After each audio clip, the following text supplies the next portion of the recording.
वचन दिले तू मला या मालिकेच्या आजच्या भागामध्ये आपल्याला पाहायला मिळतं की इकडे आता शौर्य आणि ऊर्जा हे दोघं एकमेकाबरोबर बोलत असतात. शौर्य हा ऊर्जाला म्हणत असतो, ऊर्जा हे बघ, मला माहिती आहे तुझं माझ्यावर प्रेम आहे आणि माझंसुद्धा ऊर्जा तुझ्यावर खूप प्रेम आहे. आणि हे बघ, लक्षात घे, मी अर्पिताला सगळं काही खरं सांगून टाकलं आहे.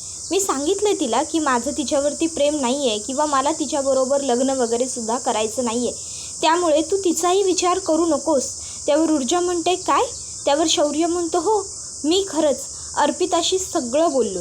उगाचच्या उगाच एखादं नातं खोट्याच्या बळावरती सुरू करण्यापेक्षा त्याला खरं सांगून तिथल्या तिथे ते थांबवलेलं बरोबर नाही आहे का? ऊर्जा, अगं, दोन प्रेम करणाऱ्या लोकांचं लग्न झालं पाहिजे ना. त्यावर ऊर्जा शौर्याला म्हणते, अरे पण अर्पिता तुझ्यावर प्रेम करत होती. त्यावर शौर्य म्हणतो, अगं पण माझं काय? ऊर्जा, माझं अर्पितावर कधीच प्रेम नव्हतं. माझं फक्त तुझ्यावर प्रेम आहे. मला फक्त तुझ्याशी लग्न करायचं आहे गं. मी खरं बोलतो आहे. तुझ्या व्यतिरिक्त मी इतर कुठल्याही मुलीचा विचार करूच शकत नाही. माझ्या मनात फक्त तू आहेस ऊर्जा, फक्त तू, बास. ऊर्जा, तू करशील ना माझ्याशी लग्न? तुझं आहे ना माझ्यावर प्रेम? काकूंनी सुद्धा आज आपल्याला हे प्रश्न विचारले, याचा अर्थ. त्यावर ऊर्जा म्हणत असते, शौर्य हे बघ, तुला पुन्हा तुझं प्रेम सिद्ध करण्याची काहीही गरज नाही आहे. तुझं माझ्यावर खरं आणि नितांत प्रेम आहे हे मला माहिती आहे. पण तुझे बाबा हर्षवर्धन जहागीरदार आहेत ही गोष्ट मी नाही विसरू शकत. शौर्य म्हणत असतो, ऊर्जा, तू माझे बाबा हर्षवर्धन जहागीरदार आहेत असा विचार करण्याऐवजी मी शौर्य आहे इतका विचार कर ना.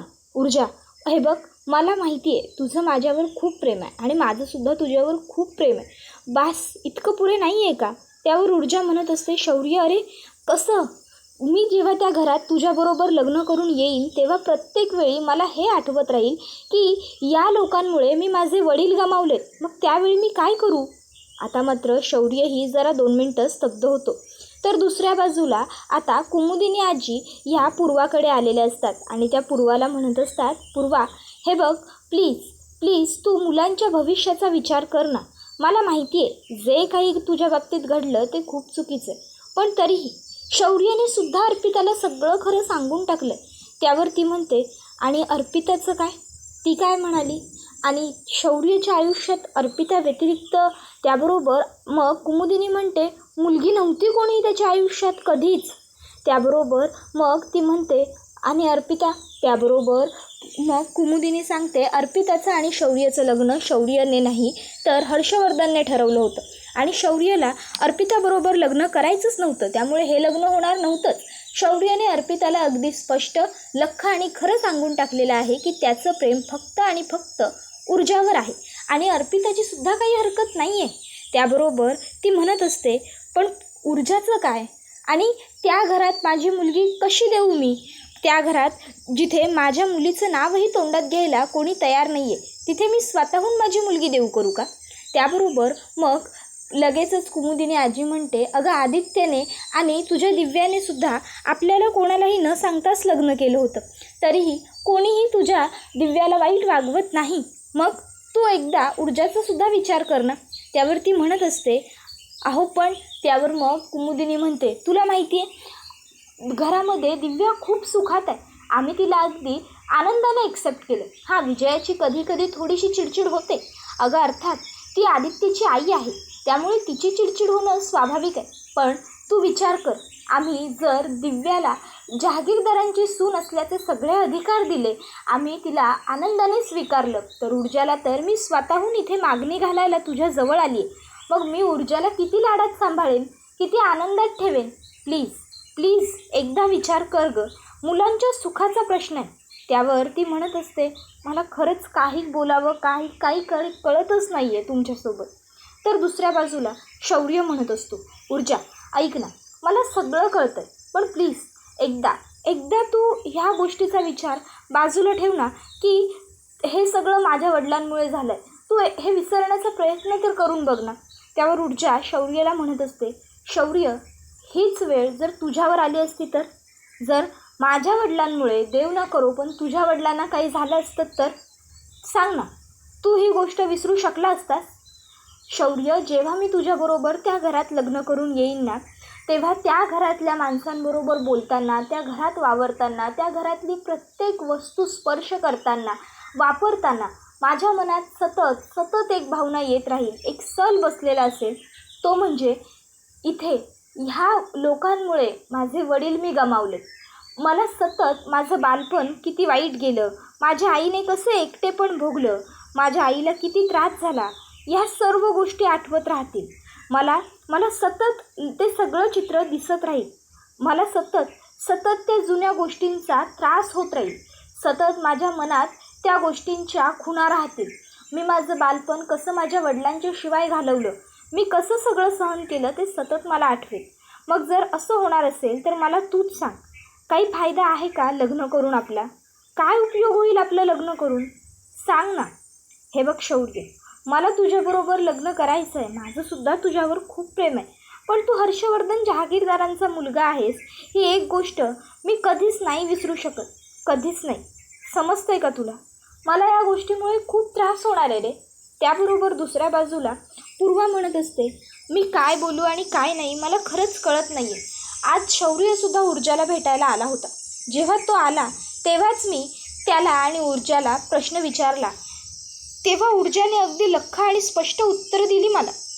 त्यामुळे मला असं वाटत नाही की तिला हे सगळं काही करायचं आहे म्हणून. त्यावर आजी म्हणते, अगं आपली मुलं खूप समजूतदार आहेत पूर्वा. आपली मुलं फक्त आपला विचार करतायत म्हणून ती लोक नाही म्हणतायत. पण मग तू तरी त्यांना समजून घ्यायला हवंस ना, आणि तू मोठ्या मनाने त्यांना होकार द्यायला हवास. त्यावर पूर्वा म्हणते, तुम्हाला काय वाटतं, मला माझ्या मुलीचं सुख कळत नसेल का? त्यावर मग कुमुदिनी आजी म्हणते, मग कळत असेल तुला तिचं सुख तर दे ना होकार. हे बघ, ऊर्जासाठी तुला शोधूनही आमच्या शौर्य इतका चांगला मुलगा मिळणार नाही आहे. मला माहिती आहे ग पूर्वा, तुझं जे काही नुकसान झालं आहे ना हर्षवर्धनमुळे ते खूप मोठं आहे आणि ते अगदी कधीही न भरून निघण्यासारखं आहे. तू खूप भोगलंयस, खूप सोसलंयस, पण भूतकाळ किती काळ कवटाळून ठेवायचा याचीसुद्धा काहीतरी मर्यादा असतेच ना गं. म्हणून मी तुला फक्त विनंती करते, हवं तर मी तुझ्यासमोर हात जोडते, हवं तर मी तुझ्या पाया पडते. मुलांच्या सुखासाठी नाही म्हणू नकोस गं, प्लीज. त्याबरोबर लगेचच आता पूर्वा त्यांचे हात पकडते आणि म्हणते, नाही नाही प्लीज असं करू नका. त्यावर मग कुमुदिनी आजी म्हणू लागते, मी तुमच्यासमोर या व्यतिरिक्त काही नाही करू शकत गौ पूर्वा, पण प्लीज मी रिक्वेस्ट करते, माझ्या शौर्याचा एकदा फक्त तो हर्षवर्धन जहागीरदारचा मुलगा आहे एवढं सोडून तो शौर्य आहे असा विचार करून बघ ना. त्याबरोबर दुसऱ्या बाजूला शौर्य म्हणत असतो, ऊर्जा माझं तुझ्यावर खरंच खूप प्रेम आहे. मी जर आपलं लग्न होणार असेल ना तर तर तर मी सगळं सोडून द्यायला तयार आहे. ते घर, तो बंगला, ते ऐश्वर्य, पैसा, अडका, प्रॉपर्टी, माझे आई बाबा, मी सगळं सोडून देईन आणि मी तुझ्याबरोबर येऊन राहीन. आपण एकत्र राहू, बस. मग तर झालं. त्यावर ऊर्जा शौर्याचा हात हातात घेते आणि म्हणते, नाही शौर्य प्लीज असं नको बोलूस. अरे मी इतकी वाईट नाही आहे की माझ्यासाठी मी तुला तुझं घर, तुझे आईवडील सोडायला लावेन, तुझ्या आईवडिलांपासून तुला दूर करेन. शौर्य, माझे वडील या जगातच नाही आहेत, पण तुझे तर आहेत ना. मग तरीही तुला का त्यांच्यापासून दूर व्हायचं आहे? नाही, माझ्यासाठी मी कधीच तुला तुझ्या कुटुंबापासून नाही तोडणार. शौर्य, मी सगळं सोडून देईन असं म्हणताना तुझ्या डोळ्यात जे अश्रू आहेत ना ते स्पष्ट दिसत आहेत मला, आणि ते मला कधीच तुझ्या डोळ्यात नाही बघायचं. ते दुःख, तो त्रास नाही बघू शकत मी तुझ्या डोळ्यात. त्याबरोबर कुमुदिनी ही लगेचच म्हणू लागते, हे बघ आता तरी तू विचार कर पूर्वा. त्याबरोबर पूर्वा म्हणत असते, मी माझ्या मुलीच्या सुखाचा विचार केला नसेल का? मी केलाय विचार, पण आता एकदा ऊर्जा आली की मी ऊर्जाबरोबर बोलून घेईन. हा तिच्या आयुष्यातला खूप मोठा निर्णय आहे. त्याबरोबर मग कुमुदिनी आजी म्हणते, चालेल तू बोल तिच्याशी, पण एक गोष्ट लक्षात ठेव पूर्वा, आपण कोणाच्या पोटी जन्माला येतो हे आपल्या हातात नसतं, पण आपलं व्यक्तिमत्व कसं आहे, आपण माणूस म्हणून कसे आहोत हे मात्र आपल्या हातात असतं. आणि शौर्य याचं व्यक्तिमत्व खरंच खूप खूप चांगलं आणि निर्मळ आहे. माझा शौर्य खरंच खूप गुणाचा आहे गं, खरंच खूप खूप चांगला मुलगा आहे आमचा शौर्य. फक्त एकदा तू त्याचा विचार करून बघ तुझ्या ऊर्जासाठी, तुलाही पटेल. तर दुसऱ्या बाजूला आता शौर्य ऊर्जाला म्हणत असतो, ऊर्जा मी तुझ्यासाठी काहीही करायला तयार आहे. माझं तुझ्यावर खूप प्रेम आहे. तुझ्यासाठी मी सगळं सोडून द्यायला तयार आहे, पण मी तुझ्याशिवाय नाही राहू शकत. ऊर्जा, सांग ना, देशील ना तू आयुष्यभराची मला साथ? आयुष्यभर देशील ना माझ्या हातातच तुझा हात? बोल ना ऊर्जा, मला तू हवी आहेस माझ्या आयुष्यात. बास ऊर्जा, बोल ना, आणखीन माझ्या प्रेमाची माझी परीक्षा नको ग बघूस. त्यावेळी ऊर्जा शौर्याला म्हणत असते, शौर्य, मी एकदा आईशी बोलून घेईन आणि मग तुला काय ते सांगेन. नाही म्हणजे मला काय हवं आहे ते तर मला कळतं आहे, पण या सगळ्यावर आईचं म्हणणं काय आहे हेही बघायला हवं. तुला एक गोष्ट मी आधीच सांगितली होती, माझ्या आईच्या मनाविरुद्ध मी काहीही करणार नाही आहे. त्यामुळे एकदा या सगळ्यावर मला आईशी बोलायचं आहे. शौर्य म्हणतो, ठीक आहे ऊर्जा, हे बघ, तुला जे वाटेल ना ते तू कर, पण प्लीज एक गोष्ट लक्षात ठेव, मी तुझ्याशिवाय नाही जगू शकत. ऊर्जा म्हणते, शौर्य, मी सुद्धा तुझ्याशिवाय नाही जगू शकत. माझंसुद्धा तुझ्यावर खूप प्रेम आहे, खूप म्हणजे खूप जीवापाड. पण काय करू, एकदा आईशी तर बोलावं लागेलच ना या सर्वाबद्दल. मला आईशी बोलल्याशिवाय मी काही नाही ठरवू शकत. त्याबरोबर दुसऱ्या बाजूला आता पूर्वासुद्धा म्हणत असते, हे बघा, हा ऊर्जाच्या आयुष्यातला खूप मोठा प्रश्न आहे आणि त्या एवढ्या मोठ्या गोष्टीचा निर्णय मी अशी एकटी नाही घेऊ शकत. मला एकदा ऊर्जाबरोबर ह्या सर्व विषयाबद्दल बोललं पाहिजे. ऊर्जाची जी काही इच्छा असेल त्या हिशोबाने आपण करू. जेव्हा हे गेले तेव्हा मी ह्या दोन्ही मुलींना खूप सुखात ठेवेन, यांच्यावर आई आणि वडील दोघांचीही माया करेन, यांच्या आनंदासाठी काहीही करेन असं शपथ घेतली होती. आणि आज माझ्या ऊर्जेच्या आनंदासाठी जर मला एखादी गोष्ट करायची असेल तर मी तिथे मागे हटणार नाही, मी नक्की करेन. कुमुदिनी आजी म्हणते, पूर्वा, ऊर्जाचं सुख शौर्यबरोबरच आहे.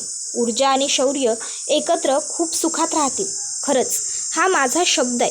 त्यावर पूर्वा म्हणत असते, ते काहीही असलं तरी मला एकदा ऊर्जाबरोबर बोलून घ्यायला हवं. ऊर्जाने जर मला हे सगळं स्वतः सांगितलं तर काय करायचं पुढे ते आपण ठरवू. पण जोपर्यंत मी या सगळ्यावर ऊर्जाचं काय म्हणणं आहे, ऊर्जाला काय वाटतं हे बघत नाही, तोपर्यंत तरी मी सध्या काहीही बोलणार नाही. तर दुसऱ्या बाजूला इकडे तीर्था ही आदित्यला म्हणते, ब्रो, आपण ना आज काहीतरी करूया. त्यावर आदित्य म्हणतो, माझ्यासाठी मस्त कॉफी बनवून आण, बाकी काही नको. त्यावर तीर्था म्हणते, ब्रो, कॉफीचं काय घेऊन बसलायस? अरे शौर्य दादा बरा झाला आहे, फिट अँड फाईन, आपण मस्त सेलिब्रेशन करूया, मस्त मूवी वगैरे प्लॅन करूया, ओके.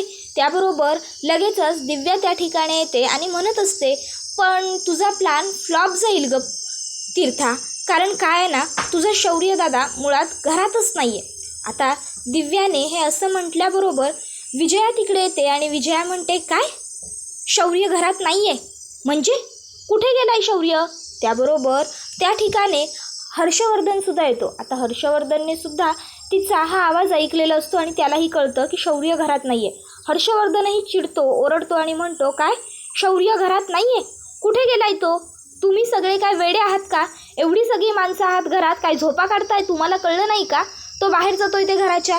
त्याबरोबर विजया म्हणते, शौर्य कुठे गेलाय? तू विचारलंस का त्याला दिव्या, तो कुठे चाललाय ते? त्याबरोबर ती म्हणत असते, घ्या आता, तो आता चालला होता आणि जर मी त्याला थांबवलं असतं आणि विचारलं असतं तर तुम्हीच पुन्हा म्हणाला असतात, त्याला कशाला अडवलं, त्याला कशाला विचारलं. म्हणजे बघा, विचारलं तरी विचारल्याचा त्रास, नाही विचारलं तर नाही विचारलं म्हणून त्रास. खरंच बाबा, मला ना काही कळतच नाही, मी या घरात नेमकं कसं आणि काय वागायचं ते. विचारलं तरी मलाच बोलणार, नाही विचारलं तरी मलाच बोलताय. त्याबरोबर मग आता हर्षवर्धन म्हणत असतो, हा कशाला गेलाय बाहेर, आत्ता कुठे त्याची तब्येत बरी होतीये आणि लगेच बाहेर गेला का हा? त्याबरोबर दिव्या म्हणते, आणि आईसाहेबसुद्धा घरात नाही आहेत. आता विजया म्हणते, काय? त्यावरती म्हणते, हो ना, आईसाहेबसुद्धा बाहेर गेले आहेत. म्हणजे शौर्य बाहेर गेला आणि लागलीच त्यांच्या मागोमाग आईसाहेबसुद्धा 10 मिनिटात घरातनं बाहेर पडल्या. त्याबरोबर हे ऐकून विजया म्हणते, अहो, आपल्याला लवकरात लवकर काहीतरी करायला हवं, आपल्याला लवकरच शौर्य आणि अर्पिताचं लग्न करायला हवं, नाहीतर काहीतरी विघटित घडेल असं मला तरी वाटतं.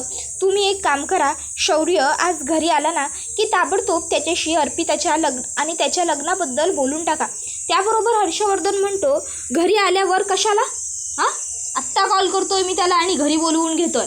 बस, त्याबरोबर मग तो म्हणत असतो की मला हे सगळं चालणार नाही. त्यावर मग विजया म्हणते त्याला सांगून टाका तुम्ही स्पष्टपणे की त्याचं त्या मुलीबरोबर ऊर्जा शिंदेबरोबर लग्न होणार नाही आहे, समजलं का? त्याबरोबर मग हर्षवर्धन म्हणतो की हो मी बोलेनच त्याच्याशी. इतक्यात आता शिर्केंचा फोन हर्षवर्धनच्या फोनवरती येतो. हर्षवर्धन फोन उचलतो आणि शिर्के म्हणत असतो, काय वकील साहेब, काय सुरू आहे सध्या त्या ऊर्जा शिंदेचं? त्याबरोबर आता हर्षवर्धन विचारतो काय त्या ऊर्जा शिंदेचं? त्यावर मग विजया म्हणते फोन स्पीकरवर टाका. हर्षवर्धन फोन स्पीकरवर टाकतो. त्यावर मग इकडनं शिर्के म्हणायला लागतो, तुम्हाला काय वाटतं आम्हाला काही कळत नाही, आमच्यापर्यंत गोष्टी पोहोचत नाही की आम्हाला ऐकू येत नाही काय? त्याबरोबर मग हर्षवर्धन म्हणू लागतो, नक्की तुम्ही कशाबद्दल बोलताय? हे बघा, तुम्हाला जे बोलायचं असेल ते तुम्ही स्पष्टपणे बोला. त्याबरोबर मग आता शिर्के म्हणू लागतो, अहो हॉस्पिटलमधलं प्रकरण आम्हाला समजलं नाही आहे असं वाटतंय का तुम्हाला? काय प्रकरण आहे त्या ऊर्जा शिंदेचं? ते सगळं कानावर आलं आहे बरं आमच्या, पण तसं काही होणार नाही याची काळजी घ्या काय? त्याबरोबर हर्षवर्धन म्हणतो तसं काही नाही आहे. त्यावर मग शिर्के म्हणतो नाही तसं काही नसेल तर तेच आपल्या भल्याचं आहे, आपल्या चांगल्याचं आहे, पण जर तसं काही असेल तर ते मात्र आपल्या पथ्यावर पडणार नाही, तेवढी काळजी घ्या. आणि एकदा का केस सॉल्व झाली की मुलांची लग्न काय, बरोबर ना? त्यावर लगेचच हर्षवर्धन म्हणतो हो, केस सॉल्व झाल्यानंतरच मुलांची लग्न होतील. तर दुसऱ्या बाजूला आता इकडे आई ऊर्जाकडे येते आणि ऊर्जाला विचारते, ऊर्जा काय गं, काय बोलणं झालं तुझ्यामध्ये आणि शौर्यमध्ये? काय म्हणाला तुला शौर्य? त्याबरोबर ऊर्जा ही लगेचच आईला उलटा प्रश्न विचारत म्हणते, आई सकाळी तू आम्हाला ते प्रश्न का विचारलेस? तुझ्या मनात नेमकं काय होतं? त्याबरोबर आई म्हणते, अच्छा म्हणजे तुझं आणि शौर्याचं नेमकं काय बोलणं झालं हे तुला मला सांगायचं नाही आहे तर?